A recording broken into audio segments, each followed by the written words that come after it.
اعتزاز حسن بہت بڑا نام ہے، عدلیہ کی آزادی کا نام ہے، وکلاء بڑی قدر کی نگاہ سے دیکھتے ہیں کھوسہ صاحب کو، رضا ربانی صاحب. اس لیے دیکھیں یہ اب کسی جماعت تک محدود نہیں رہا، یہ ہے کہ کیا اسٹیبلشمنٹ کے خلاف سپریم کورٹ آف پاکستان کے چیف جسٹس جنہوں نے فیصلہ کیا ہے کہ 14 مئی کو پنجاب کے اندر الیکشن ہوگا، آئین کے آرٹیکل 2242 کے تحت ہوگا، 90 دن کے اندر ہوگا، وہ ہونے جا رہا ہے یا نہیں. اس لیے وہ آئین کی پاسداری کے لیے اب پورے کالا کوٹ نکلے گا. لیکن آزم سعد صاحب آخری سوال، دوسری طرف حکومت اور رانا ثناء اللہ صاحب کہہ رہے ہیں کہ 90 ڈیز تو گزر چکے ہیں، اب کیا کون سے آئین پر آپ لوگوں نے عمل کرنا؟ وہ ڈاکو ہیں، وہ چور ہیں اس ملک کے، ان کی کوئی حیثیت نہیں ہے.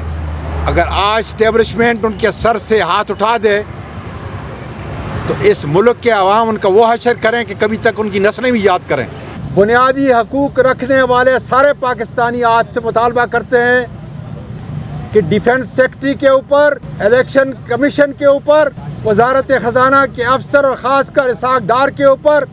شہباز شریف کے اوپر آرٹیکل 6 آج لگنا چاہیے. ہم مطالبہ کرتے ہیں کہ عدالتوں کی توقیر کا مسئلہ ہے، عدالتوں سے لوگوں کا اعتماد اٹھ جائے گا. اس لیے ضروری ہے پوری دنیا کے پاکستانی جس ملک کے اندر ہیں آج آپ کو دیکھ رہے ہیں، آپ کی عظمت کو، پورے سپریم کورٹ کے ججز کی عظمت کو سلام کرتے ہیں اور کہتے ہیں آج کا فیصلہ آرٹیکل 6 کا پاکستان کی جمہوریت کے لیے، آئین کے لیے زندگی اور موت ہے. اس لیے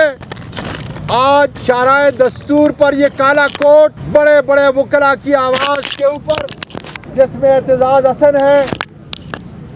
کھوسہ صاحب ہیں، بابر ایوان ہیں، علی احمد کرد جو آزادی، جمہوریت اور آئین کی آواز ہے، آج سب آپ سے مطالبہ کر رہے ہیں. اس لیے چیف جسٹس صاحب آج آرٹیکل 6